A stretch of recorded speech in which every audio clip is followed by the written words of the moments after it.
Ayun pala yung dati, yung video natin na ginigreet natin yung isa't isa. Can you just play it? Pakinig ba yan?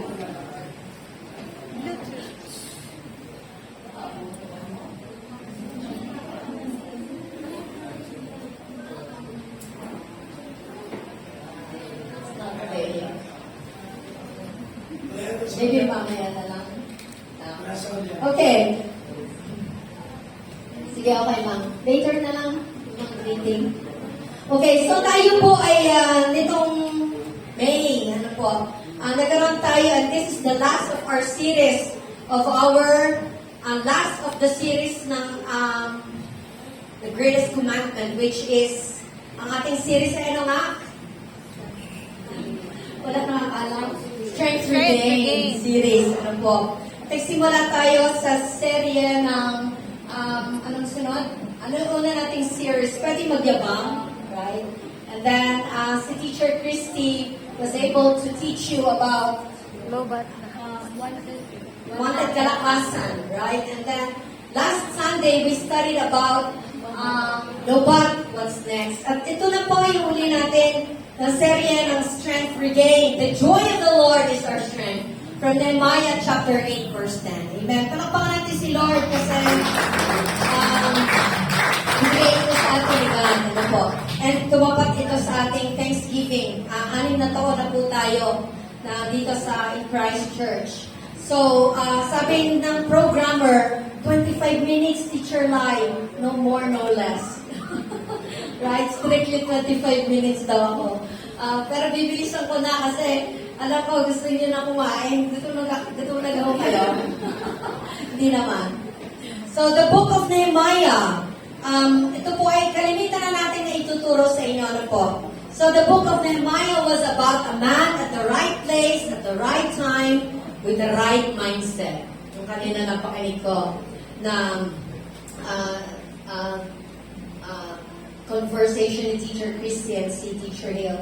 So, we know the story of Nehemiah, that Nehemiah not only built the wall of Jerusalem as Jerusalem's physical protection, pero ang ginawa ni Nehemiah, he also opened the people to be reawakened to the Lord, which is their spiritual protection.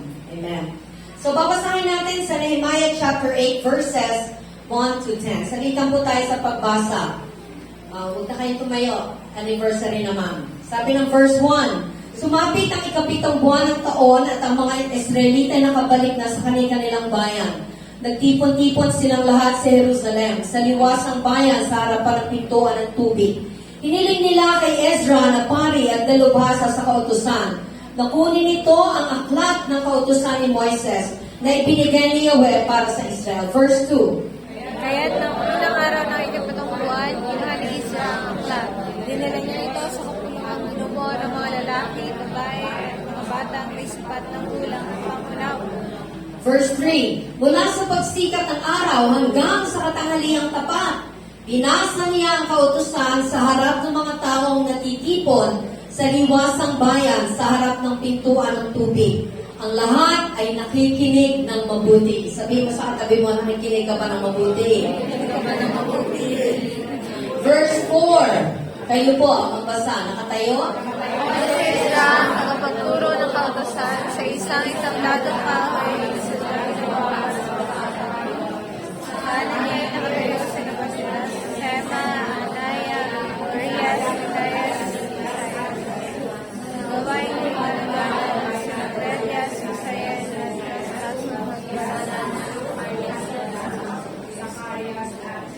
Verse 5, Si Ezra ay nakikita ng lahat sapagkat mataas ang kanyang kinatatayuan. Ang lahat ay tumayo nang buksan niya ang aklat. Verse 6. Itanaas naman ng mga tao ang kanilang mga preso. Amen, amen. Siyori sila sa bagay. Verse 7. Pagkatapos, tumayo ang mga tao at ang kautusay ipinaliwanag sa kanila ng mga Levitang sina Jeshua, Bani, Serabias, Hamin, Akub, Sabetay, Hodlas, Maaseyas, Kelita, Azarias, Hozabad, Hanan at Pelalayas. Verse 8. Inasa nila ang kautusan ng Diyos at isinala ito sa kalamitan ng lalaki at pagmamahal ng mga tao. Nang malaman ng mga tao ang dapat nilang gawin ayon sa kautusan, nabagbag ang kanilang kalooban at sila'y umiyak. Ang araw na ito ay banal para kay Yahweh na inyong Diyos. Kaya huwag kayong malungkot o umiyak, bika ni Nehemias na gobernador, ni Ezra na pari at dalubasa sa kautusan, at ng mga Levita na nagpapaliwanag ng kautusan. Sinabi nila sa mga tao, verse 10,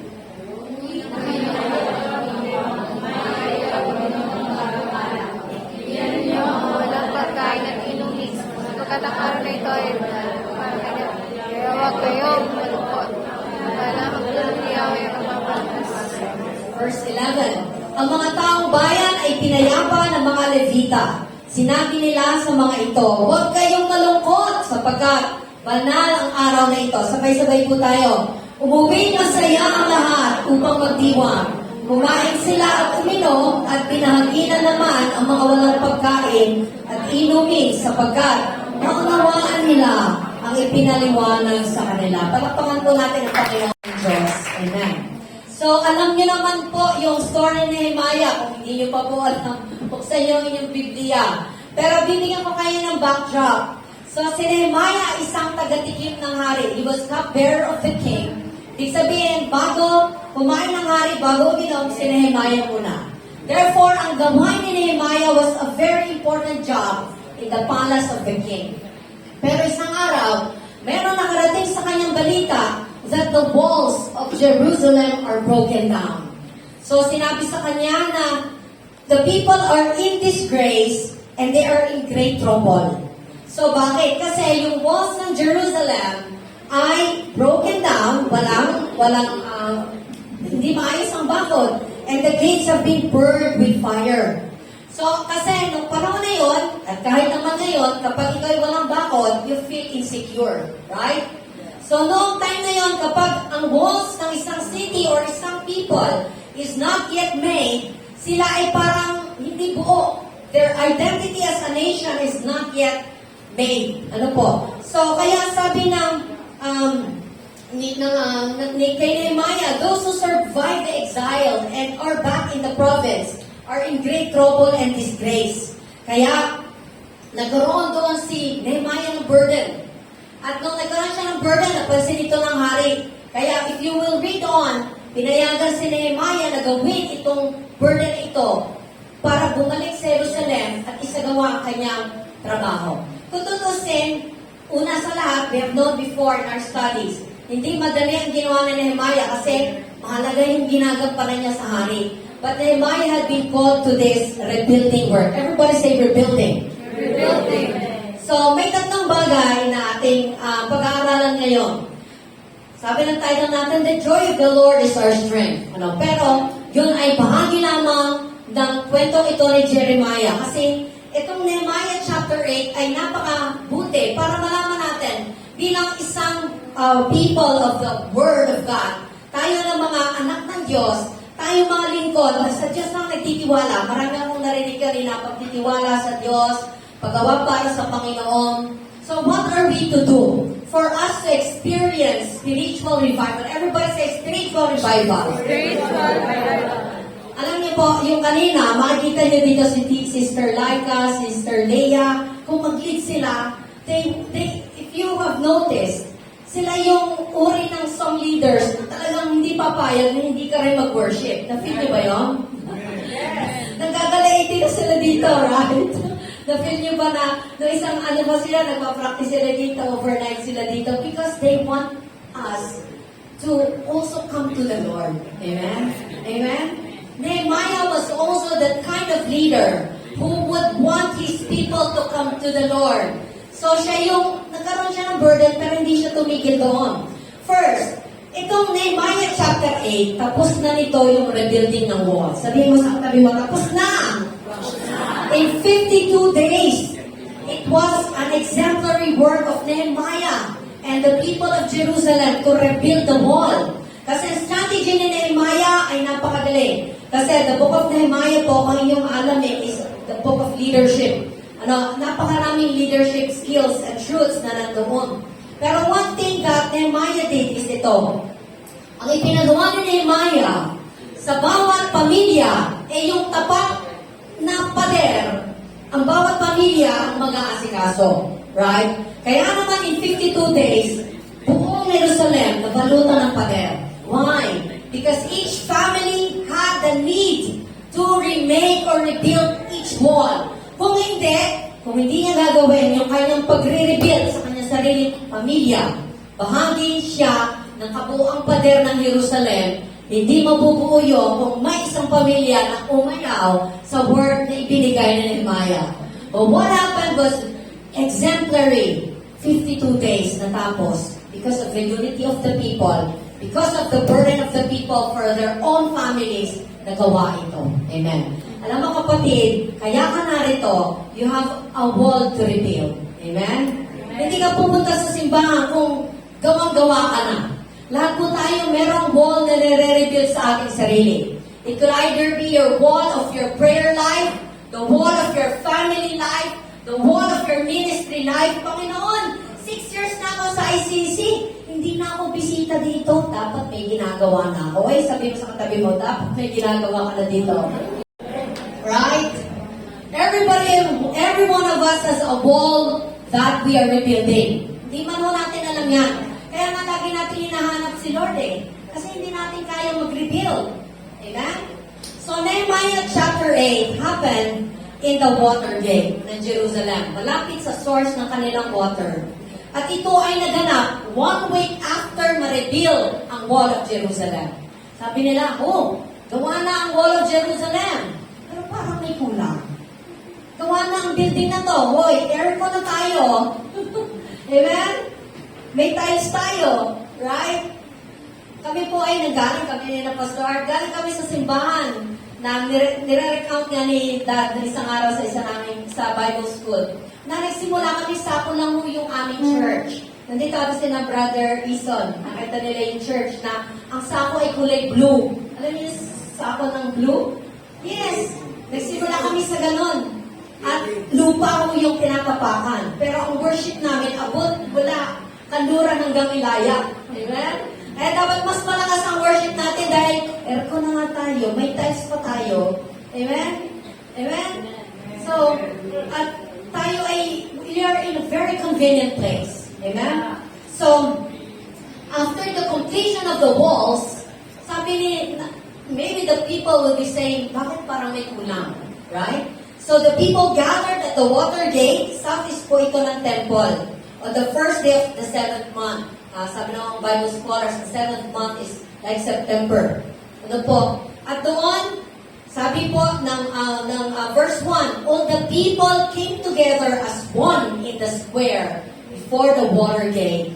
Ang mga tao ay dumating na iisa ang gusto. They told Ezra, sila mismo yung humingi kay Ezra, humiling kay Ezra, yung kanilang teacher of the law, to bring out the book of the law. Ilabas mo yung aklat ni Moses, yung kasulatan, which the Lord had commanded for Israel. First, the people rallied together. The first are, ang mga tao ay nagsama-sama. Alam niyo ba, pag nagsama-sama ang bayan ng Diyos, hindi maaaring walang mabuting gagawin ng Panginoon. Amen? Amen? So, Ezra read the scriptures to everyone who could understand. Sabi ng Biblia, ang nandoon ay mga lalaki, babae, at mga bata na nakakaunawa na ng salita ng Diyos.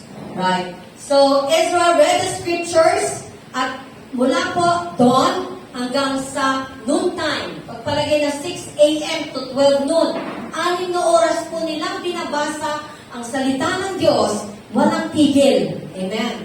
Kasi nung time na yon, wala naman silang kagaya natin na may printed Bibles na tigi-tigisa tayo. May Bible app. Wala silang ganun. Kaya, ang sinasabi po dito, after ma-rebuild ang physical wall, the spiritual hunger of the people came up. Sabi nila, may kulang. Ano yung kulang? Ang salita ng Diyos. Amen? So, Ezra, please read it to us. So, alam niyo po, ang puso natin, may tinatawag lagi na spiritual vacuum. Alam naman natin yan. Kahit anong laki ng sweldo mo, kahit anong ganda ng bahay mo, kahit anong sayo mo palagi sa pamamasyal mo, pag bago ka matulog, may kulang kapag hindi ka lumapit sa Panginoon. Amen. That is what happened to the people of Jerusalem. They already had physical protection, but their spiritual protection was, they were not aware of it. So, alam niyo po, isa sa mga katuruan na pwede natin ma-digest from the story of Nehemiah 8:10 is that ang pagsasama-sama natin ay mabuti. Amen. Kaya nga, palapakan mo ang iyong sarili. Sarili mo na. Kasi nagpunta ka rito kahit ang ulan. May mga masahe, sumayi sa ulan. O, di ba? May taga-malayo. Pwede na kayong matulog. Kahit may mga grades pa kayong gagawin. Nandito kayo. Amen? Mabuti po yan. Amen. The gathering of the people is always the delight of God. Pero, it is not God's ultimate goal for us to be in church only every Sunday without genuine hunger for the Word of God. Hindi lamang nais ng Diyos na makadala tayo sa simbahan tuwing linggo nang walang tunay na pagkagutom sa salita ng Diyos. Amen? You come to church not because your parents ask you to come. O sabi ng boyfriend mo o girlfriend mo, tara, church tayo. Tara, simba tayo. And then after it, you think of somewhere else to go. No. Pumupunta tayo sa simbahan una dahil personal mong ginugusto na makarinig ng salita ng Diyos. Amen? Amen? Bukod pa yung awitan. Bukod pa yung paminsan-minsang kainan. Right? So, when we intentionally gather to listen to God's Word, may nagaganap na mabuti, individually and corporately. So sa ating pag-rally together, may mabuting ginagawa ang Diyos. But also, the people read God's Word. Amen. Sa rally, nasa naman ang salita ng Diyos. Sabi ng verse 2, on the first day of the 7th month, Israel the priest brought the law before the assembly, which was made up of men and women and all who were able to understand. He read it aloud from daybreak till noon as he faced the square before the water gate, in the presence of the men, women, and others who could understand. And all the people listened attentively to the book of the law. So si Ezra, sabi doon, ay nasa platform. Kaya siguro nito, mas mataas pa. And then he read the law aloud. So standing with him were the Levites. Ano po? Alam niyo po, pag binabasa ang salita ng Diyos, kaya ang mga pastor, nasa unahan din yan. Right? Ang mga leader ng church, hindi nahihiyak. Nasa unahan talaga yan. Diyan ka nakaupo sa unahan. Right? Because you are here to assist the people to understand the Word of God. Amen? So, sabi dito, so that the people could understand what was being read. So, doon, seryoso pong nakinig ng salita ng Diyos ang mga tao. Amen?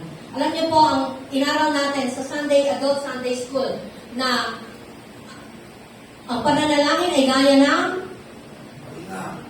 ang pagbabasa ng Biblia ay gaya ng, so, and when we are eating or digesting the Word of God, dapat seryoso tayo. Ano po?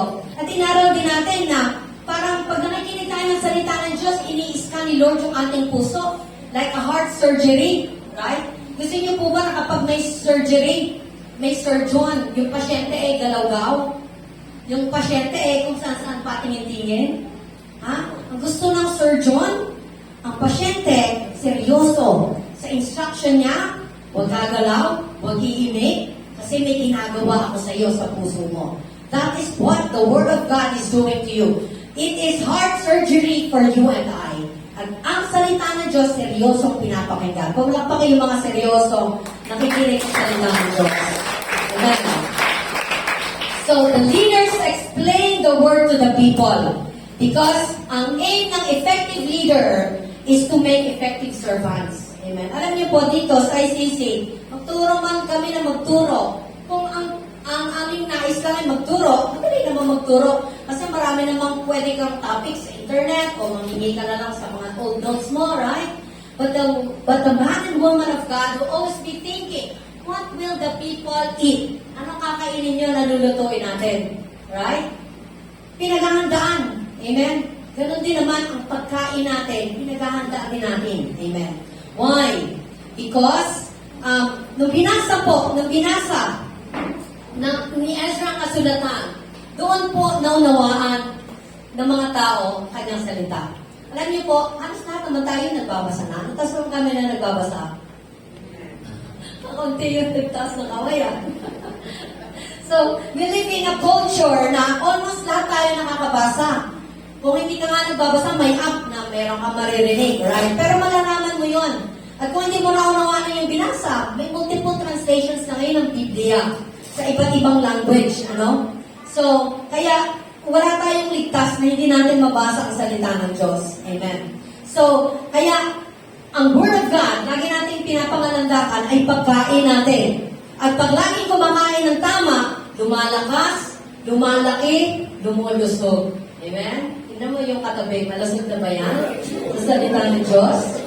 So, ganun din sa salita ng Diyos. Well-nourished ang mga Kristiyano na lagi nagbabasa, inuunawa at ginagawa ang salita ng Diyos. Amen? So, not only on Sundays, pero may Monday to Saturday tayong personal devotion, reading. So, meron tayong Facebook, may discipleships po tayo. Right? And ito po yung reminder ko sa mga young people. Kung busy ka sa ministry, pero wala kang kain ng Word of God, manghihina ka rin. Amen. Kaya kung gaano ka kasipag sa ministry, ganun mo rin sipagan sa pag-aaral ng salita ng Diyos para balanse ang iyong buhay. Amen? Kasi pag kumakain ka rin naman, at kain ka ng kain, doon naman sa aral ng aral, pero wala namang ministry. Pag kain ka ng kain, wala ka namang exercise. Mahirap din, right? So, kailangan balanse ang iyong ministry sa iyong pagkain ng salita ng Diyos. Amen. Why? Because the strength of a church will be in direct proportion. Actually, pinakamahal ito. Binibigay ng Panginoon, halos libre na sa atin. Kaya atin po, ating namnamin ang salita ng Diyos. I just realized, brothers and sisters, bakit ang salita ng Diyos was given in written form? Bakit hindi na lang ang Diyos hinayaan ng mga translator ng Wycliffe o ng mga iba-ibang uri ng ethnic groups na i-record na lang dyan, i-record na lang sa inyong mga messenger videos ang salita ng Diyos, pagkatapos, pakinggan na lang ng pakinggan. Bakit? Why was it made in written form? So, ang mga translators, kunti na lang ang gagawin, right? Pero He chose to put it in written form for people to know God and His message of salvation. At least one person or two in the church, mga pastor, leader, mga workers, disciples, nag-aaral ng salita ng Diyos. Bakit? Para matama niya itong aralin, basahin. Kasi pag nagbabasa ka, kailangan mo ng time, kailangan mo ng attention, para pag ikaw naman yung nagturo at nag-explain sa iba, tama ang iyong pagtuturo. Amen? Amen? So, a church strong emphasis on God's Word is a primary mark of spiritual renewal. Amen? Ang matatag na pagtuon sa salita ng Diyos ay pangunahing tanda ng pagbabagong spiritual. Amen. Do you know, worship leading can be more effective if you start with the Word of God and end with the Word of God. Why will you worship? It is because you have read it in the Word of God. It is, why do you sing that song? It's because yun yung nabasa ko na tamang papuri sa Panginoon. Amen? Amen? So,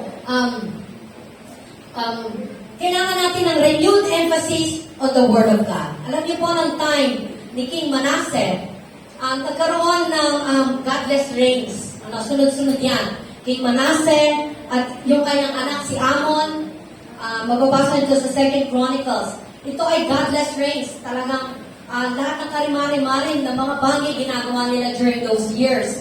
But during the time of Josiah, when he was 16 years old, anak siya ni Amon. He began to seek the Lord when he was 16. At nag-institute siya ng mga spiritual reforms.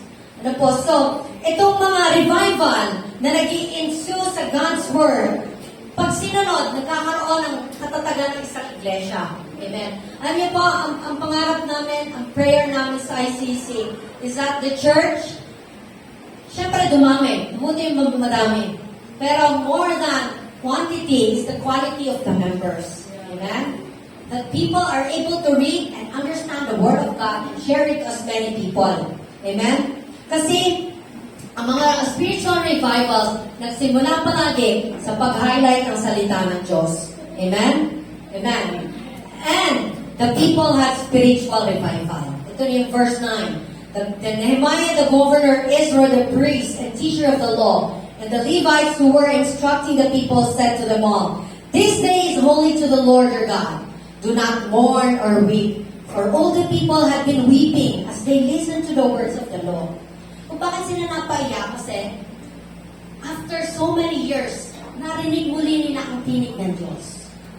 Hello? After so many times that they were busy in their business, sa Excel kasi nagkaroon na sila ng marami nilang business, lalaki ng bahay nila, kaya pagbalik nila sa Jerusalem, halos nagsisimula uli sila sa nation. But their spiritual identity, more na hindi nila alam kung sino sila at kung paano sila magsisimula. So, but Nehemiah said, "Go and enjoy choice food and sweet drinks, and send some to those who have nothing prepared. This day is holy to our Lord. Do not grieve, for the joy of the Lord is your strength." Amen. Amen. Praise the Lord. Palakpakan natin ang Panginoon. One day, when I was reflecting on Jeremiah, siguro a few years back, the conclusion of my reflection is that the joy of the Lord is none other than the Word of God. Amen? Hello? The joy of the Lord is our strength. What does Nehemiah saying that? What is this joy that he is saying? Ang joy ba nila is dahil nagawa na yung building ng wall? Ang joy ba nila is dahil meron silang pagkain na inihanda ng araw na yon? What is the joy that becomes their strength? So, tandaan natin, naging attentive po sila and reverent. Sabi mo sa katabi mo, attentive and reverent. Sila, sabi ng 5 and 6, sila ay nag-show ng reverence nila. Ibig sabihin, nung nakilala nila, tinuunan nila ng pansin ang pakikinig sa salita ng Diyos, nalaman nila ang kabanalan ng Diyos, and then they have seen their sinfulness. Nakita nila ang pangangailangan nila sa Diyos. Right? So, and they worship God. They worship hindi yung libro na binasa ni Ezra. Binorship nila hindi din si Ezra. Pero ang winorship nila ay yung God na sinasabi sa binasa ni Ezra. Did you see that? Hello? Amen. So, ang pakikinig ay nagmumula sa pagkilala ng kabanalan ng Diyos. Amen. Kaya praise the Lord, every time that there is a speaker here, alam ko naman nakikinig kayo. Amen. Nagsusulat pa nga kayo eh. Amen? Parang ilan na kayo nagsusulat. So, attentiveness stems from reverence. At kung maintain po natin ang reverence for God, He is speaking to us through His Word. We will pay attention to what He says. Amen. Alam niyo po, isang araw, may isang preacher, sabi niya, alam mo, ang pakikinig sa salita ng Diyos, huwag mo nang titingnan yung nagsasalita. Kung maganda ba ng bihis niyan, maganda ba ang diction niyan, ano ba yung itsura niya. Pero of course naman, kung ikaw ay magpipreach, ayusin mo na rin ang iyong susuot. Right? So, sabi ng isang preacher, ikaw ba, kapatid, kapag ba mayroong attorney o abogado, lawyer, binabasahan ka ng Last Testament will ng iyong mga magulang, hindi mo na siguro titignan kung paano pa nagsasalita yung abogado or the way he acts. Kasi kahit magpatambling-tambling siya dyan, siguro hindi mo siya i-criticize. Pero ang titingnan mo at tutuunan mo ng pansin, ano kaya ang iniwan ni tatay, nanay para sa akin, at magkano? Amen. So the same with listening to the Word of God. Lagi nakatuon, ano ang gustong ibigay ni Lord sa akin sa araw na ito. And in that sense, we are going to worship the Lord through His Word. Amen. Palapakan natin ang Panginoon. Sabi in verse 11, the Levites calmed all the people, saying, "Be still, for this is a holy day. Do not grieve." Verse 12, then all the people went away to eat and drink, to send portions of food and to celebrate with great joy, because they now understood the words that had been made known to them. Naunawaan na nila ang salita ng Diyos na binasa sa kanila. Tanungin mo katabi mo, naunawaan mo ba ang kalooban ng Diyos sa iyo? Hello? Kasi kung naunawaan mo ang salita ng Diyos sa iyo, matutuwa ka. Amen? Magagala ka.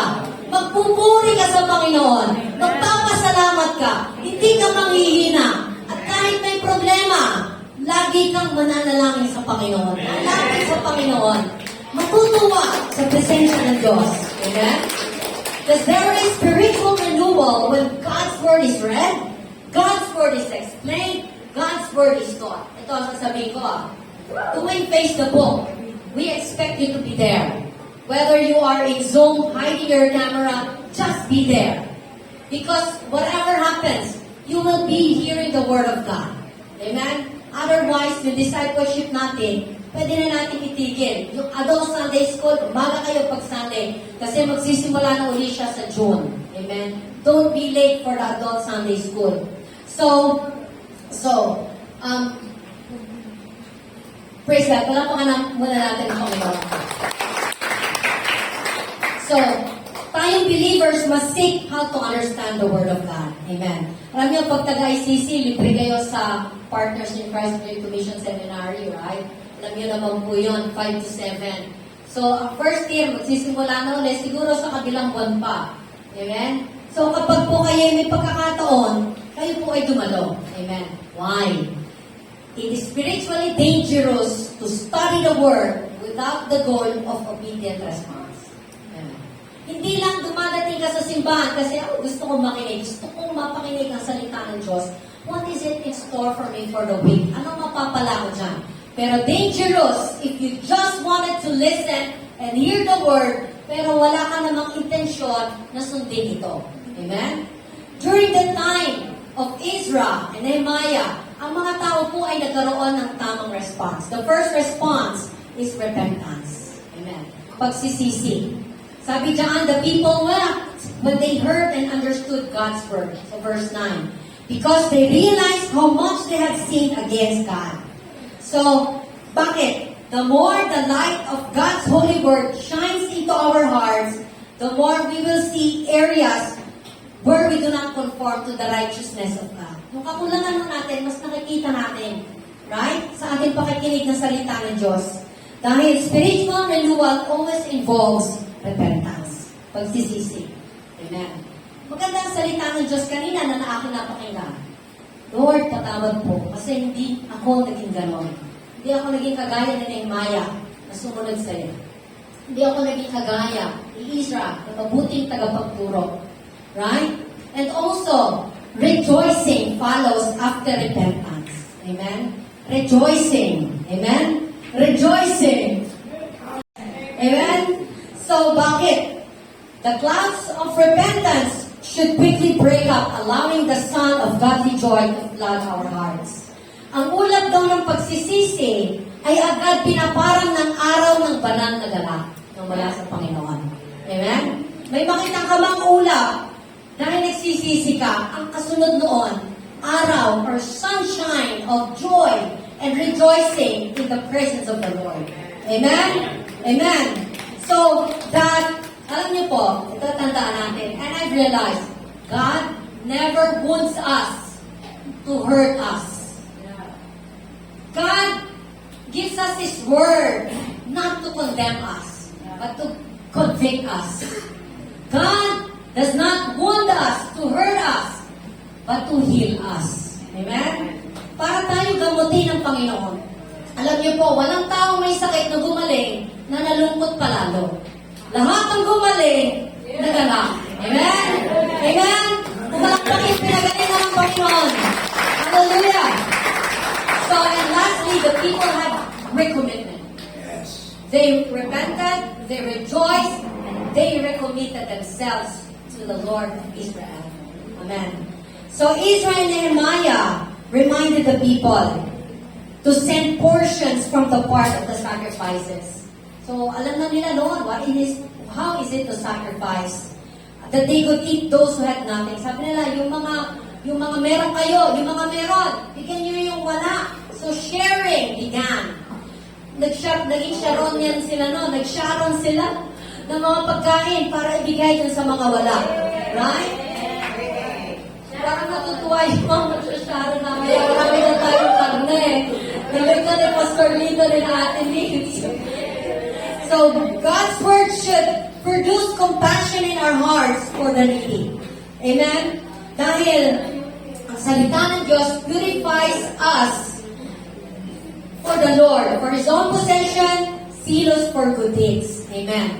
At noon, narinig nila, alam niyo po, after ng araw na yun, hindi tumigil ang kanilang pag-aaral ng salita ng Diyos.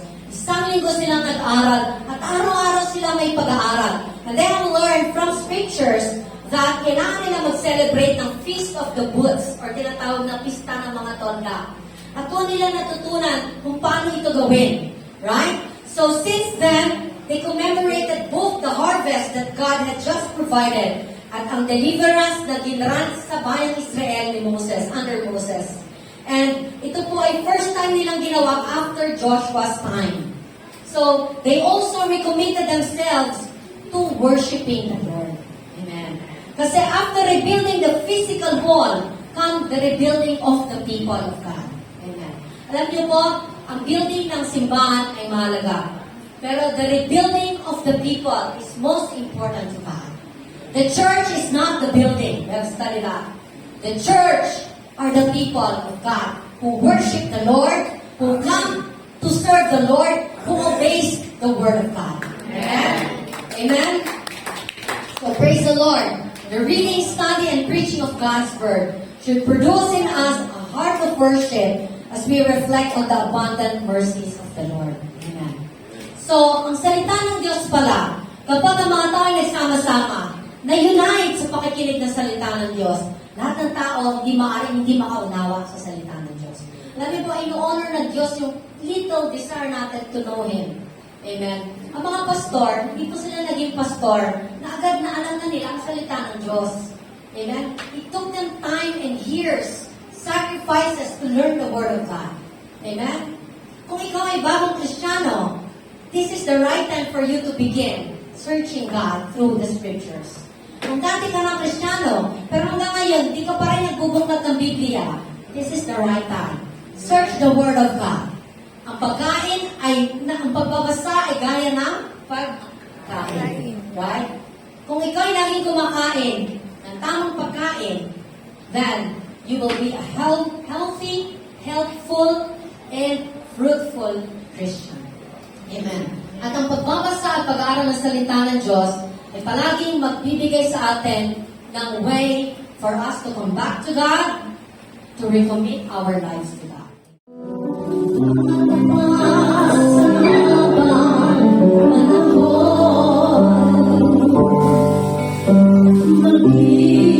Sa kabila ng ating pagkukulang, biyaya niya'y patuloy na naman. Katulad ng pagsinag ng araw,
lang. Maging humble kami, Lord, to receive your instructions. May we be, O Lord, willing to obey, Lord God, in every way. Salamat po sa hapong ito, and we give you back all the glory, all thanksgiving. Ang lahat ng anak ng Diyos magsabi ng Amen.